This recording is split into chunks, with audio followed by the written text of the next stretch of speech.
Cinder was angry. She was frustrated. She was afraid. She was distraught over Maha's death, which kept replaying in her memory. According to the clock in her head, she had been in the cell for over 24 hours. She had not slept. The wedding would be going on now. The thought tied her stomach into knots. It occurred to her that if she let Levana come and take her from New Beijing, this is where she would have ended up anyway. She was still going to die. She tried to run. She tried to fight, and all she got for it was a spaceship full of friends who she'd now be taking down with her. Why did he call you princess? I'm Princess Selene. Garen knew. Excuse me? Garen knew. He never told me, but when he was taken away to the quarantines, he told me, begged me to keep you safe at all costs. He said that as if you were the most important thing in the world. Wow. You really excelled at that dying request, didn't you? I will not tolerate you speaking this way when my husband... You won't tolerate it?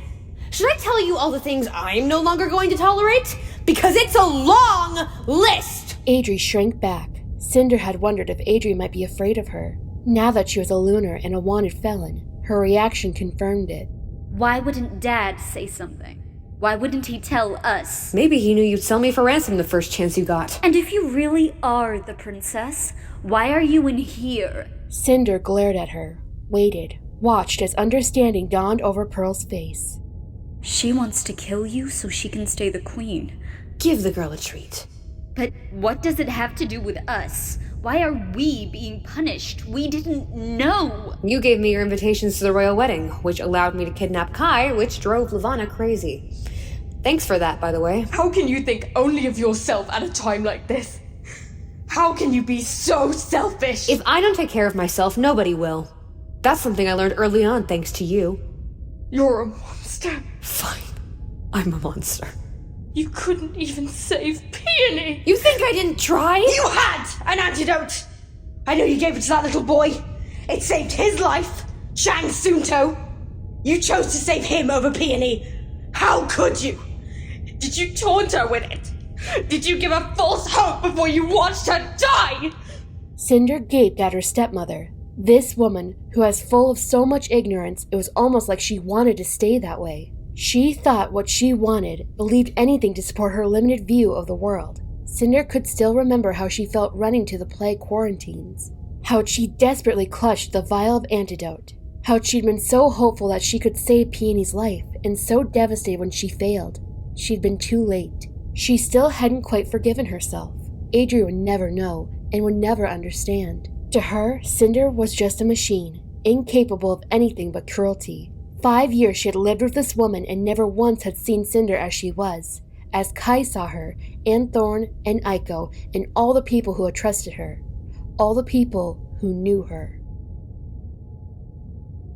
I'm done trying to explain myself to you. I'm done seeking your approval. I'm done with you.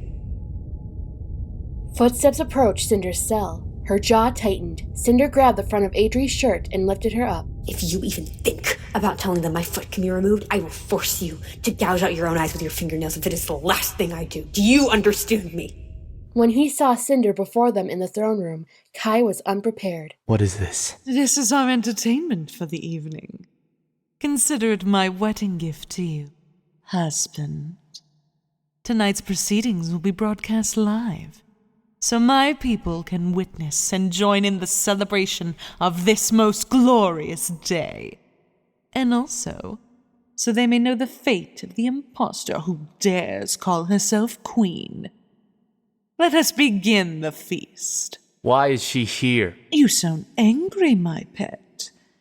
Are you displeased with our hospitality? Amory, you may proceed. I present to the court Ling Adri of the Eastern Commonwealth. She is charged with conspiracy against the crown. The punishment for this crime is immediate death by her own hand, and that her child and dependent, Ling Pearl, be given as a servant to one of Artemisia's families. Cinder's eyebrows shot upward. Until now, she'd been so concerned with her own fate, it hadn't occurred to her that Adri may have been brought there for any reason other than to annoy her. I swear to you, I haven't done anything. Levana raised her hand and Adri fell silent. Amory, continue. An investigation has shown that the 2 invitations in which Ling Cinder's accomplices were able to invade New Beijing Palace and kidnap Emperor Kaito were meant for none other than this woman. No! She stole them. Stole them! I would never give them to her. I would never help her. I hate her. I hate her!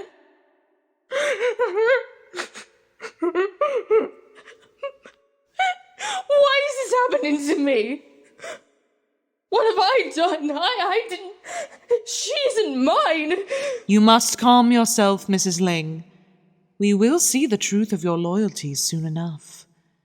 You have been the legal guardian of Ling Cinder for almost 6 years. Is that correct? It is true. But I didn't know what she was, I swear. My husband was the one who wanted her, not me. She is the traitor. Cinder is a criminal and a dangerous, deceitful girl. But I thought she was just a cyborg. I had no idea what she was planning, or I would have turned her in myself. Were you with Ling Cinder when she underwent her cyborg surgeries? Stars, no. Her operation was completed in Europe. I did not meet her until she was brought to New Beijing. My husband was not either. Though he was gone for a couple of weeks when he went to claim her. I knew he was going to see about a child who had been in a hovercar accident. Though why he saw fit to go all the way to Europe to be charitable, I could never understand, and his philanthropy was rewarded with nothing but heartache. He contracted leishmaniasis on that trip, died within weeks of returning, leaving me to care for my 2 girls and this thing left in my custody. Why did you never seek to capitalize on his inventions after his death? Pardon, Your Majesty. He was an inventor, was he not? Surely he must have left you something of value. No, Your Majesty. If there was anything left of value, I never saw a single micro-unit from it. He left us with nothing but disgrace. You are lying. No, I'm not. Garen didn't leave us with anything. I have evidence to the contrary, Earthen. Do you think I'm a fool? What evidence? I haven't. I swear to you. One of our regiments uncovered a box of paperwork in a storage space leased to Ling Adri in her apartment building. That paperwork indicated a pending design patent for a weapon with the intended purpose of neutralizing the lunar gift. We suspect this weapon was intended to be used against you, Your Majesty, and our people. Hold on. Do you have this paperwork that allegedly proves her guilty? It has already been destroyed as a matter of royal security. You can't destroy evidence and then try to condemn somebody. You can't expect us to believe you found this box of paperwork during an illegal search, mind you, and it held the patents for a lunar targeting weapon, and that Ling Adri had some working knowledge of it. That is all speculation. Why don't we argue about this later, darling? Oh, you want to argue later? Would that be before or after you've killed an innocent Earther? That remains to be seen. You can't. He abruptly cut off, forced to hold his tongue. You will soon learn, dear, that I do not like to be told that I can't. Ling Adri, you have heard the charges against you. How do you plead? I'm innocent. I swear, I would never. I didn't know. I want to believe you. Please. I am prepared to offer you clemency. The decision is contingent on your disowning all legal interest to the orphan child Ling Cinder and swearing fealty to me, the rightful Queen of Luna and the future Empress of the Eastern Commonwealth. Yes, I do. Gladly, Your Grace. Your Majesty. Good. All charges are absolved. You may pay respects to your sovereign. Levana held out a hand, and Adri scurried forward on her knees and placed a grateful kiss on the queen's fingers. She started sobbing again. Does the child not show any gratitude? Pearl squeaked and shuffled forward to kiss Levana's hands.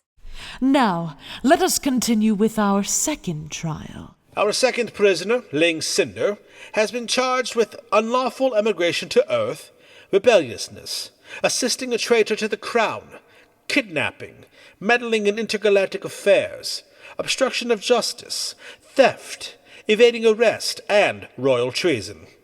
The punishment for these crimes is immediate death by her own hand. No, it has proven to be too difficult to manipulate her, so an exception is to be made. Her punishment shall be immediate death by... What shall it be? Poison, drowning, burning? Dismemberment, starting with those horrendous appendages. A rather vile suggestion for a rather vile girl. I'll allow it. Are you savages? Another idea comes to mind. Perhaps the honor of enacting this punishment should be none other than my newest, most loyal subject. I do believe she is quite eager to please. Adri, won't you step forward again? Adri looked about ready to faint. Here is an opportunity to prove that you are loyal to me, your future empress, and that you despise your once-adopted daughter as much as she deserves. You want me to? Dismember her, Mrs. Ling. I suppose you'll need a weapon. What would you like? I'll have it brought up. A hatchet, perhaps? Or an axe? Stop this. It's revolting. I am beginning to think you do not appreciate your wedding gift, my dear. You are free to leave if these proceedings unsettle you. I won't let you do this. You can't stop me. And you won't stop the coronation. There is far too much at stake to risk it all for some girl. Some cyborg. I know you'll agree. Kai's knuckles whitened, and Cinder imagined him striking the queen, or attempting some equally stupid thing. Wire cutters. Kai's brow furrowed, but only in that moment between confusion and when her manipulation hit. She felt for his energy, crackling and heated, and did her best to soothe it. It's all right. His muscles relaxed. He would probably be angry about this later. Stop manipulating my husband! Oh, don't be a hypocrite. You manipulate him all the time. He is mine. My husband. My king. Your prisoner? Your pet? Your trophy? It must be so rewarding to know that every relationship you have is based on a lie. You are the lie. You are the fraud. Cinder's attention was caught on the queen's mouth, usually so perfect and crimson red. But something was off now. A weird downward curl to one side that didn't fit the queen's usual smile. An idea, a hope began to build in the back of her thoughts. She stopped fighting the onslaught of data being pieced together by her brain interface. She let her cyborg side win. Like bringing a camera into focus, every glamour in the room was replaced with truth. Cinder commanded her brain to start recording. Believe me, I've been called worse. I am guilty of the crimes you listed. Kidnapping and conspiracy and all the rest of it. But these are nothing compared to the crime you committed 13 years ago. If there is anyone in this room who is guilty of royal treason, it is the woman sitting on that throne. My throne. You are nothing but a criminal, and you will be executed for your crimes. I am Princess Selene. You are an imposter! And I am ready to claim what's mine. People of Artemisia, this is your chance. Renounce Levana as your queen and swear fealty to me, or I swear that when I wear that crown, every person in this room will be punished for their betrayal. That is enough! Kill her! At first, the guards did not move, and the brief hesitation was all Cinder needed. Levana, in her hysteria, had lost her mental grip on her protectors. Before the thaumaturges could realize it had happened, Cinder slipped into their minds, 12 royal guards ready to obey her every whim.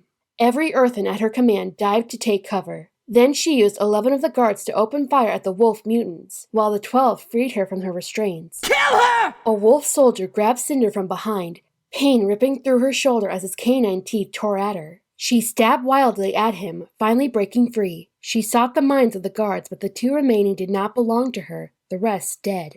The wolves did not care who they were attacking, and the thaumaturges, dead. All dead, except Emery, who she couldn't find in the chaos. Cinder grabbed a gun and aimed it at Levana, but Kai was between them, face slack from manipulation. Doors burst open with reinforcements. Cinder lowered the gun, pivoted, and ran. She sprinted toward the only escape, the wide-open balcony hanging above the water. She heard gunshots, but she had already jumped. The black sky opened before her, and she fell. Amory, have the lake come by morning. I want the cyborg's heart served to me on a silver platter. It will be done, Your Majesty. But I must inform you of a recent disturbance. Clearly there is a disturbance. You think I can't see that? Of course, my queen, but there is something else. What else could there be? As you know, the trial and execution tonight was live broadcast to all sectors. It would appear that as a result of the cyborg's escape, the people are... they are rioting. In several sectors, it seems. There also appears to be a sizable crowd of civilians beginning to march towards Artemisia as far away as 86. She did not escape! She is dead! Tell them she is dead! She could not have survived the fall, and find her! Find her! Yes, my queen. We will assemble a broadcast informing the people of Cinder's death immediately. But we cannot guarantee that this alone will subdue the riots. Enough! Barricade the maglev tunnels in and out of Artemisia. Shut down the ports. No one is to enter or leave this dome until that cyborg has been found and the civilians of Luna have repented for their actions. If anyone tries to get through the barricades, shoot them. Wait! It was Europe's Prime Minister who spoke. You can't lock down the ports. You invited us to a wedding, not a war zone. My cabinet and I are leaving tonight. You want to leave tonight? Well then, allow me to help you with that. A servant handed the Prime Minister a weapon. Fear filled his eyes. Stop! As I said before, I will not make you Empress if you attack a leader of an allied country. Let him go. Let them all go. There's been enough bloodshed for one day. She will not save you. I know you think she's alive, and that this little rebellion of hers will succeed, but it won't. Soon, I will be Empress, and she will be dead, if she isn't already. Scarlet and Winter were well on their way to the barracks. This was a bad decision. You have not turned back yet. Yeah, because I have no idea where we are. We've been wandering those caves for hours. Do you even know where we're going? I do not know. But did you know Luna started its life as a giant ball of magma, liquid and burning? How many wolf regiments are on Luna? I knew better. I knew better to listen to you, my turn. We could be wandering down here for days and not see a single person. And even if we do find one of these regiments or packs or whatever they call themselves, they're most likely going to eat us. This is suicide. We should be looking for allies, not enemies. You'll go back then. 30 minutes. We're going to walk for 30 more minutes. If we haven't seen any evidence that we're getting closer, then we're turning around and going back. And I am not taking no for an answer. And I'll club you over the head and drag you back if I have to. We will find them, Scarlet Friend. They will join us. Your wolf is proof that they are men, not monsters. I really wish you would stop comparing them to Wolf. Wolf is different. The rest of them, they are monsters. I met Wolf's pack in Paris, and they were brutal and terrible. And that was her special ops. And they're still mostly human. You can't reason with these monsters any more than you could. A pack of wolves? Exactly. Ryu was my friend. What are you gonna do? Play fetch with them? They're under Levana's control, and whoever their thaumaturge is, they will do whatever they're told. And he'll be to eat us. They were young boys forced into a difficult situation. They did not ask for this life, just as your wolf didn't ask for it. But they have done what they needed to survive. If they are given the opportunity to break their binds of enslavement, I believe they will take it. I believe they will side with us. Well, I think we found them. For the first time since she'd embarked on this quest, Winter felt a flutter of nervousness in her stomach. It isn't too late to go back. Why did you follow me? Knowing what's wrong with me? Knowing I'm broken? Couldn't let you go on your own. Why? I don't know. Call me crazy. I won't. You are not damaged like I am. You are not 100 scattered pieces blowing farther and farther away from each other. How would you know? My father was a liar and a drunk. My mother left when I was a kid and never looked back. I watched a man kill my grandmother. I was kept in a cage for 6 weeks and forced to cut off my own finger. And I'm pretty sure I'm falling in love with a guy who's been genetically modified and mentally programmed to be a predator. So all things considered, I say I have a fair amount of scattered pieces myself.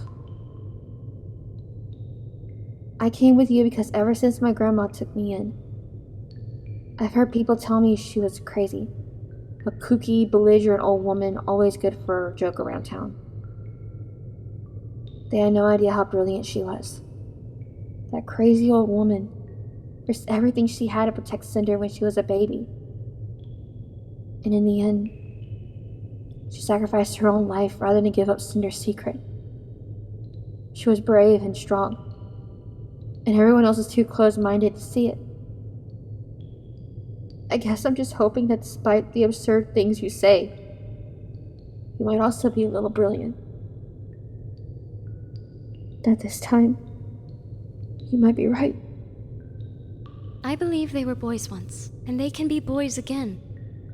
I believe I can help them, and they will help me in return. The doors opened, and the room filled with mutants. A shudder danced over Scarlet's skin. One man's gaze fell on them. His smile was ravenous. Feeding time already.